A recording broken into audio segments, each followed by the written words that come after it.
بسم اللہ الرحمن الرحیم۔ السلام علیکم پیارے دوستو، آپ دیکھ رہے ہیں ڈسکور اوریجنل اور میں ہوں اسد۔ اس سے قبل آپ مسیحا کے 73 اقصاد سن چکے ہیں۔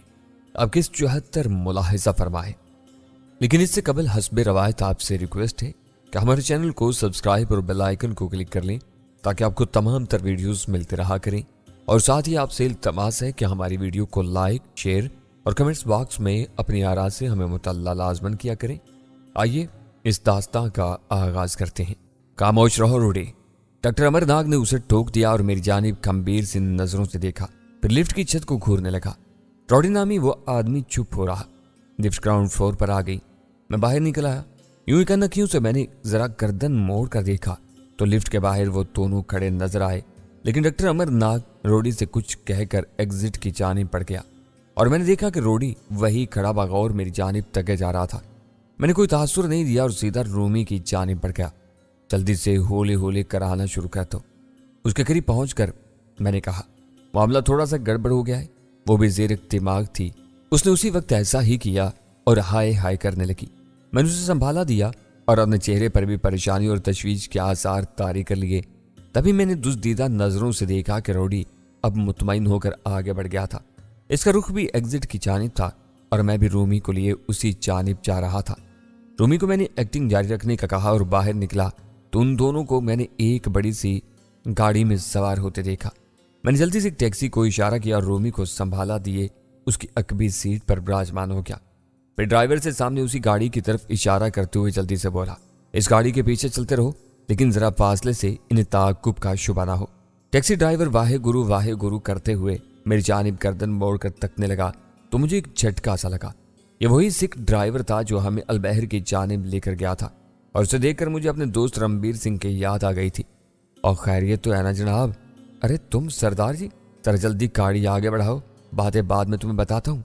یہ لو جی، بڑھا دی گڈی، کہتے ہوئے اس بھلے معنی سکھ ڈرائیور نے ایک جھٹکے سے ٹیکسی آگے بڑھا دی۔ یہ چکر کیا ہے بادشاہو؟ پہلے تسی البحر تے پھر یہاں ہسپتال وچ، اے تہاڈی پتنی ہے گی جی؟ اس نے رومی کی طرف دیکھ کر پوچھا۔ آہو سردار جی، میں نے کہا اور بات بنا دی کہ سامنے گاڑی میں جانے والے ڈاکٹر صاحب سے اپائنٹمنٹ لینی تھی، مگر وہ وقت نہیں دے رہا تھا اور اپنے کلینک کی جانب جو خدا جانے اس کے گھر پر ہی بنا ہوا ہے جا رہا ہے، تو سوچا وہیں چل کر دکھا دیں۔ تو پھر یہ خفیہ تعاقب کیا معنی رکھتا ہے جی؟ ہمیں نہیں معلوم کہ اس کی ذاتی کلینک کہاں ہے، پھر ہم اسے ناراض بھی نہیں کرنا چاہتے کہ ہم اس کا تعاقب کر کے یہاں تک پہنچے ہیں۔ ایسے میں نے رومی کو چٹکی کاٹی۔ اس کا ڈرامہ موقوف ہونے لگا تھا۔ اس نے چٹکی کا مطلب سمجھتے دوبارہ نوٹنکی شروع کر دی اور لگی ہائے ہائے کرنے۔ سردار جی کے دماغ نے بس اتنا ہی کام کیا اور پھر وہی کرنے لگا جو میں نے اس سے کہا تھا۔ سر پر فلک عمارتیں، پر رونق مارکیٹیں اور ہوٹلز کے درمیان مصروف شاہراہ پر یہ تعاقب جاری رہا۔ نصف گھنٹے بعد آگے جانے والی گاڑی کے ایسے پوچھے علاقے میں داخل ہو گئی جو نسبتاً بلند سطح مرتفع پر تھا۔ یہاں عالیشان گھر، کوٹھیاں اور بنگلے بنے ہوئے تھے۔ سفیدے اور ناریل کے اسٹائلش انداز میں تراشیدہ درخت، باغات اور ان کے درمیان سے گزرتے مختلف بلاکس کی جانب جاتی ہوئی تارکول کی پختہ سڑک نما روشیں بڑی بھلی معلوم ہوتی تھی۔ ایک جگہ ہرڈر راڈ پر بنے کیبن میں گارڈز نے ہمیں روکا تو میں نے ڈاکٹر امر ناگ کا نام لے لیا کہ انہیں مریض دکھانا ہے۔ ڈر بھی لگا کہ کہیں وہ فون پر رابطہ نہ کر لے، مگر میں نے بھی تہیہ کر لیا تھا کہ ایسے تو ایسے ہی صحیح، لیکن شاید تقدیر مدد کر رہی تھی۔ گارڈ کچھ معترض نہیں ہوا اور ہم اندر آ گئے۔ ایک بلاک کی گلی میں وہی گاڑی مڑ گئی اور میں نے فوراً ڈرائیور کو ادھر ہی ٹیکسی روکنے کا کہہ دیا۔ میں نے اسے کرایہ دے کر فارغ کیا اور رومی کو سنبھالے ہوئے مذکورہ گلی کی جانب بڑھ گیا۔ ٹیکسی نظروں سے اوجھل ہوتی رومی نارمل حالت میں آ گئی تھی۔ ابھی تک میں نے اسے کچھ نہیں بتایا تھا، مگر اب میں نے اسے مختصر ترین الفاظ میں سب کچھ بتا دیا۔ ایک خوشگوار سی حیرت تلے اس کی آنکھیں پھیل گئیں۔ اس نے بھی وہی تبصرہ کیا جو میں پہلے ہی اپنے آپ سے کر چکا تھا کہ کہاں تو یہاں آتے ہی ہر جگہ ناکامی کا منہ دیکھنا پڑ رہا تھا، اور اب جیسے تقدیر چپر پھاڑے ہماری کامیابی کی راہیں آسان کیے آن کھڑی ہوئی تھی۔ اسے ہمت مردہ اور مدد خدا کہتے ہیں۔ رومی ڈیئر، میں بھی گویا ترنگ میں آ گیا اور رومی ایک دلکش سی نگاہ میرے چہرے پر ڈالتے ہوئے مسکرا کر بولی، تمہارا مجھے ڈیئر کہنا اچھا لگا۔ اچھی بات ہے، میں نے کہا اور آگے بڑھنے کا اشارہ کر دیا۔ بڑا پرسکون ماحول اور تھمی تھمی سی فضا تھی یہاں کی، جیسا کہ اس طرح کے پوش علاقوں کا خاصا ہوتی ہے۔ اکا دکا ہی لوگ نظر آئے، وہ بھی ملازمین ٹائپ کے،